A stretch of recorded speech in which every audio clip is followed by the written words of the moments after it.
কি বন্ধু, ভালো তো? আমি তোমার বন্ধু মাকাল এসে গেছি তোমার জন্য আরো একটা রোমাঞ্চকর ভিডিও নিয়ে।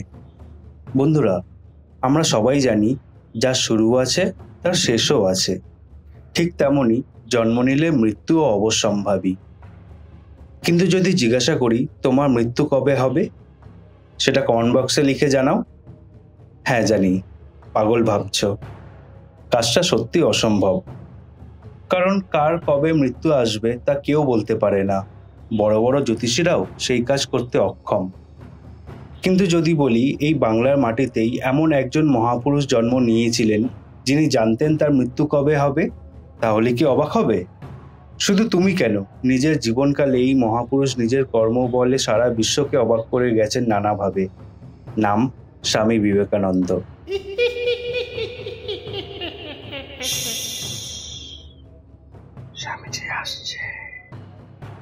সাল 1902, 4 জুলাই। এই দিনই নিজের নশ্বর দেহ ত্যাগ করে পরলোক গমন করেছিলেন স্বামী বিবেকানন্দ। এই দিন তার সর্বমোট বয়স হয়েছিল 39 বছর 5 মাস আর 25 দিন। নেতাজি সুভাষচন্দ্র বসুর মতো মৃত্যু নিয়ে বিবেকানন্দের কোনো রহস্য সেই অর্থে না থাকলেও মৃত্যুর কারণ সম্পর্কে কিছু ভিন্ন মত ও ধারণা বর্তমান। 1863 সালের 12 জানুয়ারি কলকাতায় জন্ম হয় তার। স্বামী বিবেকানন্দ সন্ন্যাস জীবন ধারণ করার আগে নরেন্দ্রনাথ দত্ত নামে পরিচিত ছিলেন।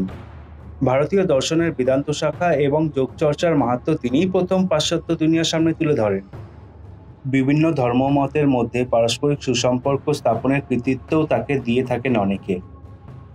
1993 খ্রিস্টাব্দে মার্কিন যুক্তরাষ্ট্র শিকাগো শহরে বিশ্ব ধর্ম সম্মেলনে তার দেওয়া বিখ্যাত বক্তৃতা আজও অমর। বেঁচে থাকাকালীন স্বামীজি সর্বদা শারীরিক শক্তির ওপরই জোর দিয়ে এসেছেন। তিনি বলেছিলেন, বসে বসে গীতা পড়াচ্ছে, মাঠে ফুটবল খেলা ভালো। তাই মাঝে মধ্যে ভাবি, স্বামীজি যদি দেখতে পেতেন আজকালকার ছেলেমেয়েরা সব পাবজি আর রিলসেই মগ্ন, তাহলে তিনি কি বলতেন।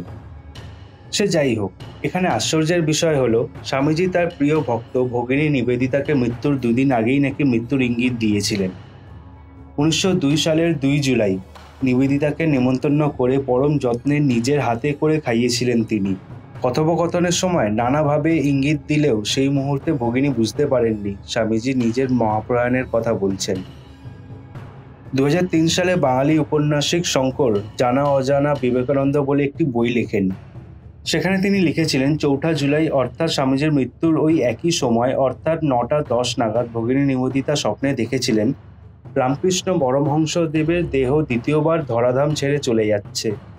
শুধু তাই নয়, স্বামীজি তার অনুগামী স্বামী অভেদানন্দকে তার মৃত্যুর 5 বছর আগেই তার মহাপ্রয়াণের কথা জানিয়ে দিয়েছিলেন। তিনি বলেছিলেন, বুঝলে অভেদানন্দ, আমি হয়তো আর 5-6 বছরই বাঁচব। আমার আত্মা দিন দিন বড় হয়ে যাচ্ছে, এত বড় হয়ে যাচ্ছে যে শরীরের মধ্যে তাকে আর ধরে রাখা যাচ্ছে না। সে বারে বারে শরীর ছেড়ে পালাতে চাইছে।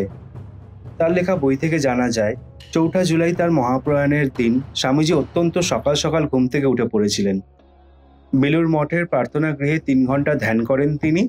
এরপর ছাত্রদের শুক্লা যজুর্বেদ, সংস্কৃত ব্যাকরণ ও দর্শনশাস্ত্র শেখান। পরে স্বামী প্রেমানন্দের সঙ্গে বেশ কিছুক্ষণ পায়চারি করেন তিনি। আলোচনা করেন রামকৃষ্ণ মঠের ভবিষ্যৎ নিয়ে। সেদিন আবার বেলুর ঘাটে জেলেদের নৌকা ভিড়ে ছিল। নৌকা ভর্তি গঙ্গার ইলিশ মহোৎসবে কিনেছিলেন বিবেকানন্দ। সবার সঙ্গে বসে দুপুরে খেয়েছিলেন ইলিশের নানা পদ। অনেকেই মনে করেন স্বামীজি নিরামিষাশী ছিলেন, যদিও তা সত্য কথা নয়। তিনি মাছ মাংস খেতেও যথেষ্ট পছন্দ করতেন বলে জানা যায়। এরপর সন্ধ্যে 7টা নাগাদ ঘরে চলে যান তিনি। বলে যান, এখন কেউ তাকে যেন বিরক্ত না করে। ঘরে গিয়ে ধ্যানে বসেন তিনি। ধ্যান করতে করতেই রাত 9টা 10 আনন্দলোকে যাত্রা করেন এই মহান সন্ন্যাসী। এখানে বলে রাখা ভালো, তার শিষ্যদের মতে মৃত্যুর আগেই নাকি মহাসমাধি লাভ করেছিলেন স্বামীজি। যদিও মস্তিষ্কের রক্তনালী ফেটে যাওয়ায় মৃত্যুর সম্ভাব্য কারণ হিসাবে দাবি করেছে ডাক্তারি রিপোর্ট। যদিও মৃত্যুর প্রকৃত কারণ ডাক্তাররা নিশ্চিত করে বলতে পারেননি। মৃত্যুর মাত্র 3 দিন আগে বেলুর মঠে ঘুরতে ঘুরতে একটা জায়গায় তার চোখ যায়। সেখানে নির্দেশ করে স্বামীজি বলেছিলেন, আমার দেহ গেলে ওইখানেই সৎকার করবি। হলেও ঠিক তাই। বেলুড়ে গঙ্গার ধারে সেই স্থানেই চন্দন কাঠের চিতায় দাহ করা হয় তাকে। 16 বছর আগে ঠিক এর উল্টো দিকে দাহ করা হয়েছিল শ্রী রামকৃষ্ণ পরমহংসদেবকে। এখানে উল্লেখ্য, রামকৃষ্ণ পরমহংসদেব একবার নাকি বলেছিলেন, নরেন যখন বুঝতে পারবে তার কাজ সম্পন্ন হয়েছে তখন সে নিজেই চলে যাবে। স্বামী বিবেকানন্দই নাকি বলেছিলেন 40 বছর বয়সের আগেই তিনি চলে যাবেন। তবে স্বামীজির মৃত্যুর কারণ সম্পর্কে আরো এক ধারণা বর্তমান, যা আবার কিছুটা কাল্পনিক বলেও তোমার মনে হতে পারে। তার মৃত্যুর শেষ সময় তিনি নাকি ভারতের এক প্রাচীন গ্রন্থ পড়ছিলেন, তাকে অনুবাদ করে বিশ্ব দরবারে উপস্থাপনা করার জন্য।